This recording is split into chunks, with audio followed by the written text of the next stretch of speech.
Bismillahirrahmanirrahim. Assalamualaikum warahmatullahi wabarakatuh. Pada perkuliahan hari ini kita akan membahas tentang salah satu gangguan di sistem respiratori. Yang paling kita sering ketemu dengan kasusnya adalah tuberkulosis paru.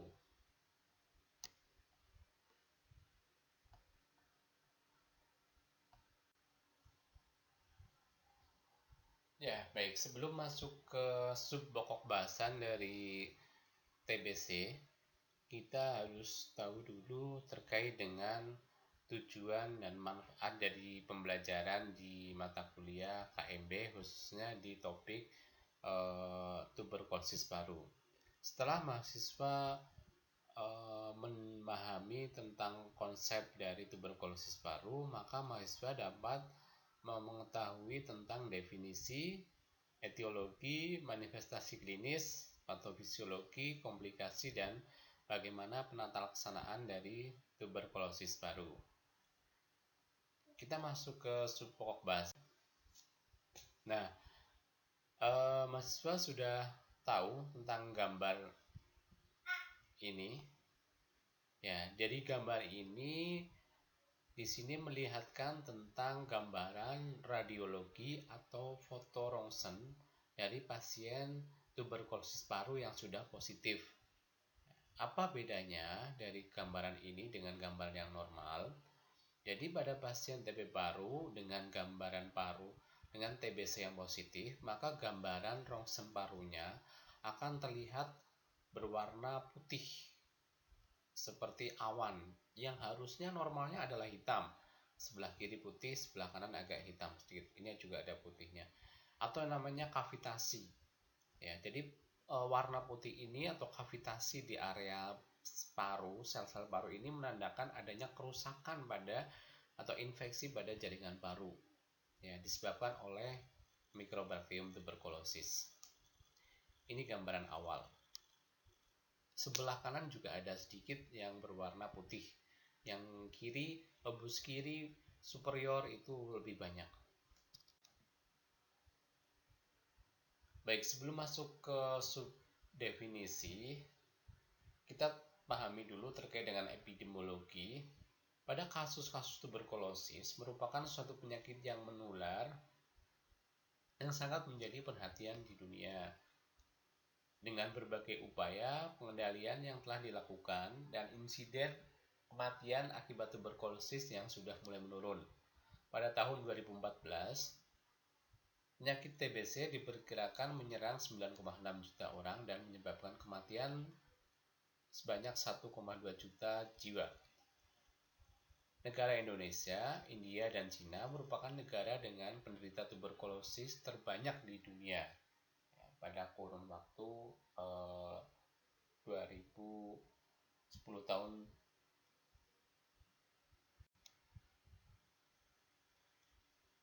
Kita masuk ke definisi dari tuberkulosis. Definisi dari tuberkulosis itu sendiri merupakan suatu penyakit menular yang langsung disebabkan karena kuman yang dinamakan Mycobacterium tuberculosis. Mayoritas dari Mycobacterium tuberculosis dia akan menyerang pada sel-sel paru. Akan tetapi, tuberkulosis juga dapat menyerang organ tubuh yang lainnya. Tuberkulosis merupakan suatu penyakit menular yang langsung disebabkan oleh kuman Mycobacterium tuberculosis, itu menurut Verdani 2011. Penyebabnya atau etiologinya, penyebab pastinya adalah Mycobacterium tuberculosis atau kuman Mycobacterium tuberculosis yang berbentuk batang dan bersifat tahan asam, yang tumbuh dengan lambat dan sensitif terhadap sinar matahari. Bakteri ini sangat berbahaya bagi manusia dan mempunyai dinding sel lipoid sehingga tahan terhadap asam. Bakteri ini memerlukan waktu untuk mitosis kurang lebih 12-24 jam, dan Mycobacterium tuberculosis sangat rentan terhadap sinar matahari dan sinar ultraviolet, sehingga Dalam beberapa menit, mikrobakterium ini apabila terpapar sinar matahari maka akan mati. Bakteri ini juga rentan terhadap panas atau basah, sehingga dalam waktu 2 menit yang berada di dalam lingkungan basah sudah mati jika terkena suhu 100 derajat. Bakteri ini juga akan lebih cepat mati jika terkena dengan alkohol 70% atau lisol 5%. Cara penularan dari mikrobakterium tuberkulosis. Sumber penularannya pada pasien dengan TB yang positif. Pada waktu pasien ini batuk atau bersin, maka pasien ini akan menyebarkan kuman dari udara dalam bentuk percikan dahak atau droplet. Dalam sekali batuk dapat menghasilkan kurang lebih 3000 percikan dahak. Umumnya, penularan terjadi dalam ruangan di mana percikan dahak berada dalam waktu yang lama. Ventilasi dapat mengurangi jumlah percikan, sementara sinar matahari langsung dapat membunuh kuman. Jadi apabila pada ruangan-ruangan khusus di rumah sakit, khusus TB itu ventilasi udara juga harus dijaga dan supaya sinar matahari bisa masuk dan akan membunuh mikrobakterium tuberkulosis. Daya penularan seorang pasien ditentukan oleh banyaknya kuman yang dikeluarkan dari paru-parunya. Semakin tinggi derajat kepositifan hasil pemeriksaan dahak, maka akan semakin menular pada pasien tersebut. Faktor yang memungkinkan seseorang terpajan kuman TB ditentukan oleh konsentrasi dari percikan dalam udara dan lamanya menghirup udara tersebut.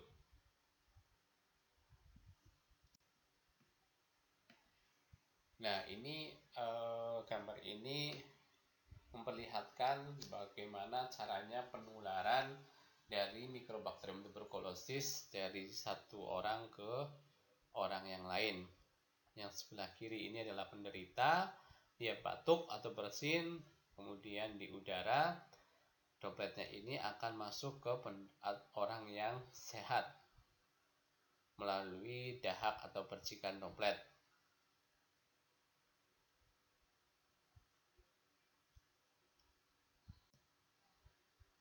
Kemudian jenis-jenis dari TB paru secara umum ada dua macam, ada TB paru primer. TB paru primer ini merupakan penyakit yang TB yang timbul dalam 5 tahun pertama setelah terjadinya infeksi bakteri Mycobacterium tuberculosis untuk pertama kalinya. Biasanya TB primer ini terjadi pada usia anak-anak. Pada seseorang yang belum pernah kemasukan Mycobacterium tuberculosis, maka akan dilakukan tes tuberkulin dan dihasilkan negatif karena sistem imun seluler belum mengenal bakteri Mycobacterium tuberculosis. Jadi TB primer ini adalah penderita yang baru pertama kali terkena Mycobacterium tuberculosis, biasanya menyerang pada usia anak-anak. TB sekunder ini merupakan penyakit yang timbul setelah lewat dari 5 tahun sejak terdeteksi TB primer. Bila sistem pertahanan tubuh melemah, Mycobacterium tuberculosis yang sedang tidur dapat aktif kembali dan disebut dengan reinfeksi endogen. Dapat pula terjadi infeksi Mycobacterium tuberculosis dari luar. Biasanya TB paru pada orang dewasa adalah TB sekunder karena reinfeksi dari agen-agen luar atau tertular dari orang lain. Kemudian klasifikasi tuberkulosis paru berdasarkan pemeriksaan dahaknya. Ada tuberkulosis paru BTA positif atau bakteri tahan asam positif. Kriteria dengan hasil tuberkulosis paru BTA positif adalah sekurang-kurangnya 2 dari pemeriksaan dari 3 spesimen dahak sewaktu bagi sewaktu dengan hasil BTA-nya positif atau 1 spesimen dahaknya hasilnya adalah positif. Dan foto rongsen dada menunjukkan gambaran tuberkulosis paru yang aktif. Nanti kita akan jelaskan terkait dengan pemeriksaan BTA positif seperti apa. Yang kedua adalah tuberkulosis paru BTA negatif.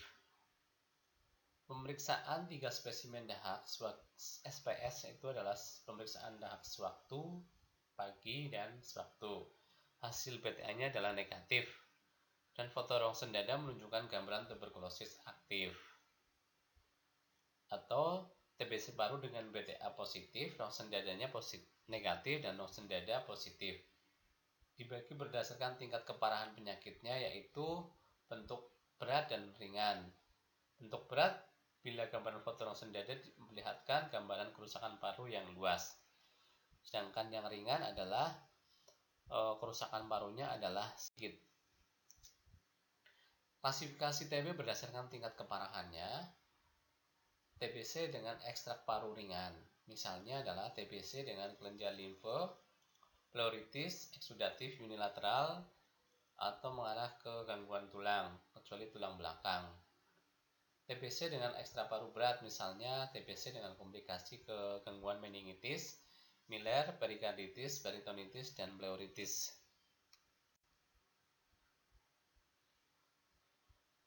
Kemudian klasifikasi TB berdasarkan tipe penderita.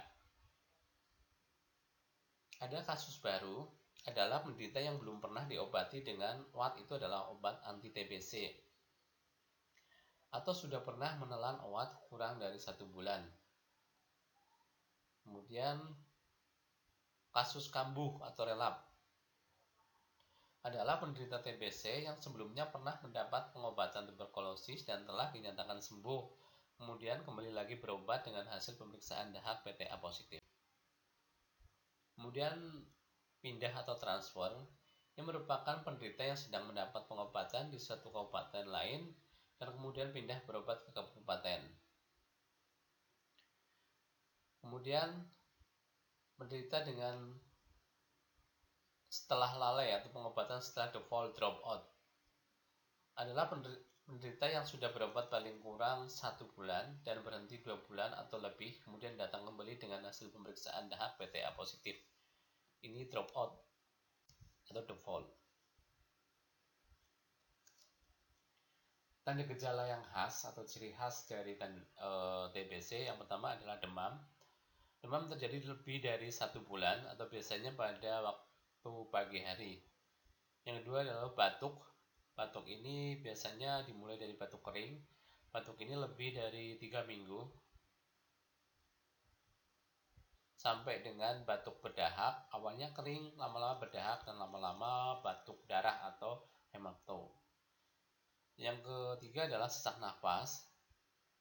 Sesak nafas ini terjadi jika sudah kondisi TB-nya sudah semakin lama atau terjadi infiltrasi dan peradangan pada parenkim baru.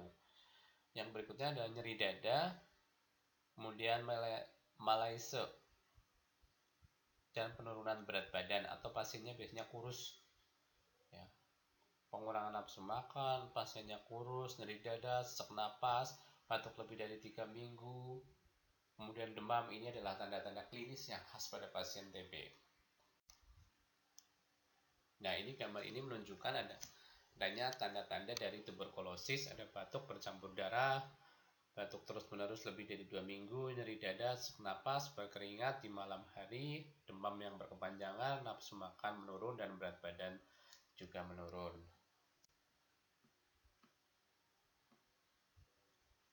Komplikasi dari tuberkulosis paru yang pertama adalah pleuritis tuberkulosa, kemudian efusi pleura, tuberkulosa Miller, dan meningitis tuberkulosis.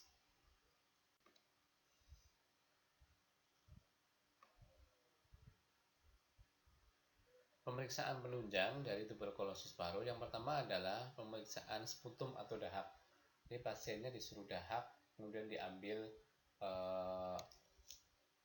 cairan dahaknya atau sekretnya.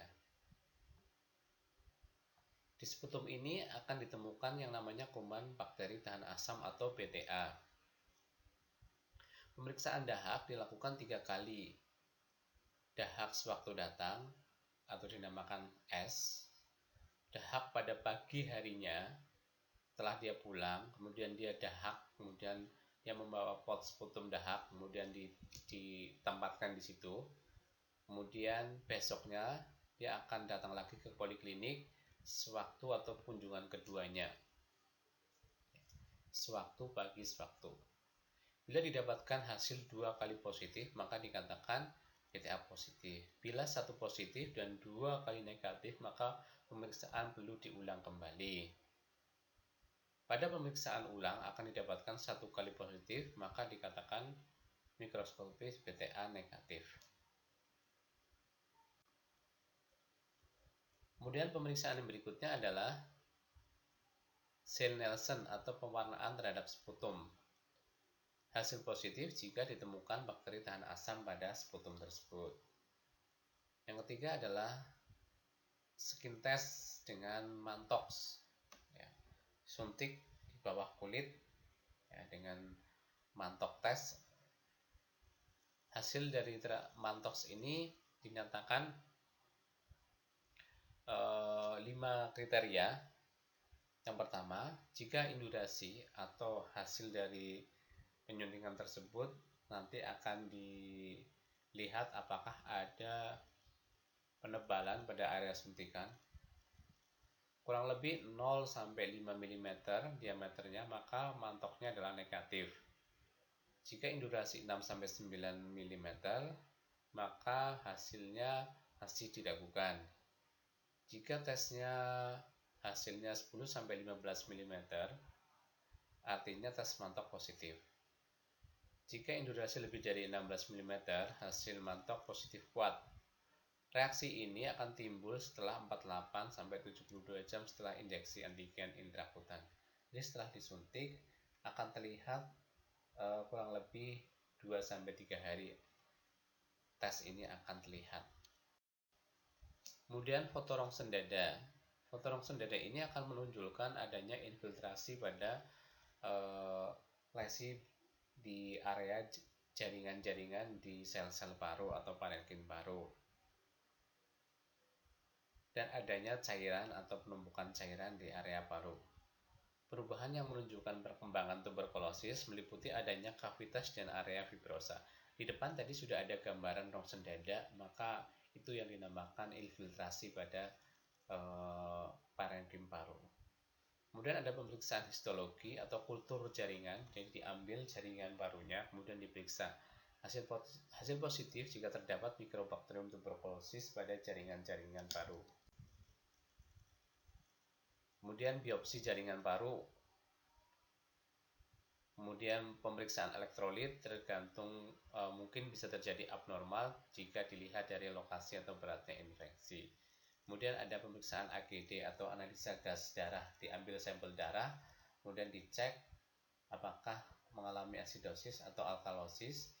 Apabila kondisi pasien ini sudah mengalami gangguan alveoli berat.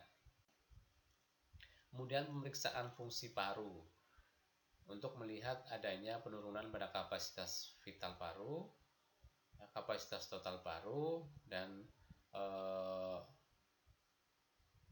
yang disebabkan akibat hilangnya jaringan paru dan kelainan-kelainan di area pleura.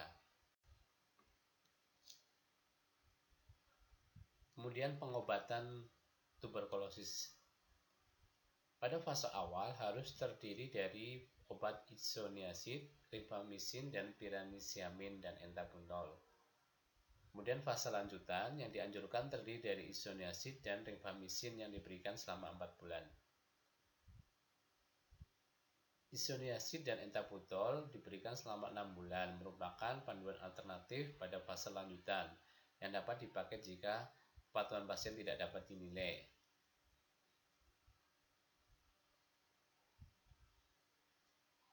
Jadi pengobatan pasien TB paru itu minimal 6 bulan pengobatan dengan obat-obat yang tadi, ada isoniazid, rifamycin, piranesiamid, dan ethambutol. Untuk 2 bulan pertama biasanya pasien ini akan minum lebih dari 2 obat atau 4 obat. kemudian dilanjutkan di 4 bulan berikutnya, itu akan dosisnya akan dikurangi.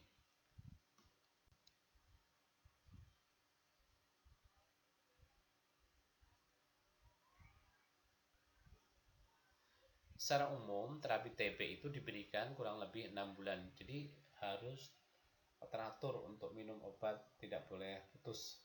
Kalau dia putus, maka dia akan mengulang dari awal lagi. Secara umum terapi TB diberikan selama 6 bulan, namun pada keadaan tertentu, contohnya pada kondisi meningitis, TB miliar, dan TB yang lain, obat ini akan diberikan lebih lama, sekitar 9-12 bulan. Kemudian bagaimana perawatan pasien tuberkulosis? Yang pertama adalah awasi penderita untuk minum obat secara teratur.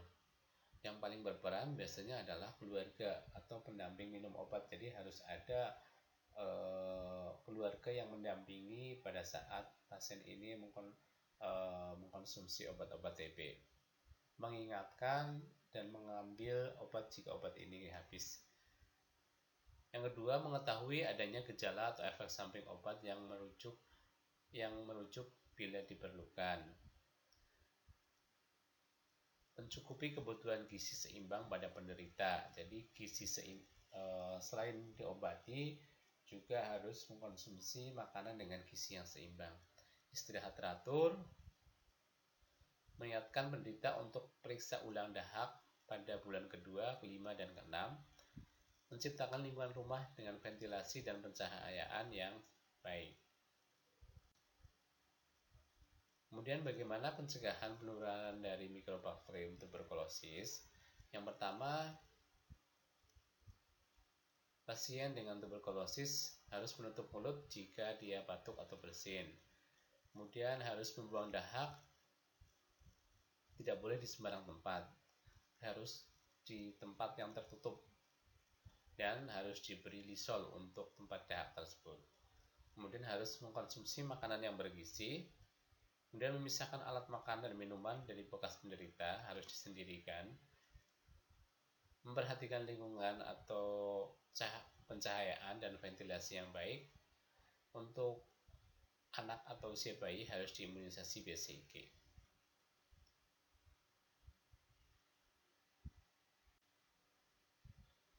Nah, gambar ini memperlihatkan tentang bagaimana cara pencegahan dari TBC itu sendiri. Jadi yang pertama adalah minum obat secara teratur, minimal harus 6 bulan. Kemudian pasien harus menutup mulut pada saat bersin. Jadi bukan tangannya ya, tapi dengan sikunya.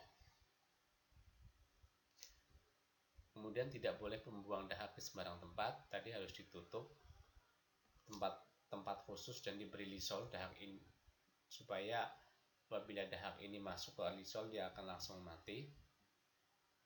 Kemudian dibuang ke area yang tertutup.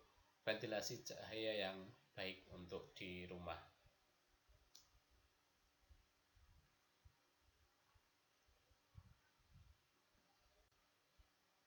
Kemudian masalah keperawatan yang mungkin muncul pada pasien dengan tuberkulosis. Yang pertama adalah gangguan bersihan jalan nafas tidak efektif. Tadi bisa ditandai dengan sesak napas, respirasi rate-nya meningkat, ya, pasiennya batuk, dan sebagainya. Kemudian pola nafas tidak efektif dan gangguan pertukaran gas. Kemudian gangguan nutrisi kurang dari kebutuhan, pasiennya ditandai dengan lemah, nafsu makan menurun, berat badan menurun, dan sebagainya. Kemudian ada hipertermi. Ya, ini adalah respon tubuh di mana adanya infeksi bakteri yang menyerang. Kemudian ada intoleransi aktivitas, kelemahan pada pasien dikarenakan kondisi yang sangat menurun. Kemudian adanya kurang pengetahuan dan manajemen kesehatan. Biasanya pasien TBC itu sering bolak-balik ke rumah sakit karena efek samping dari obat ataupun komplikasi dari TB tersebut. Jadi ini edukasi sangat mempengaruhi bagaimana pasien ini memanajemen terkait dengan persepsi kesehatannya.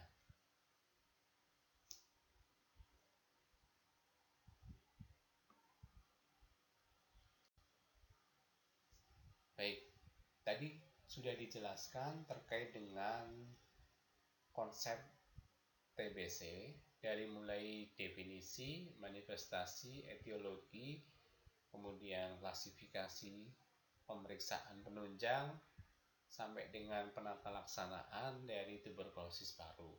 Nanti mahasiswa silakan untuk mereview dan bisa juga mencari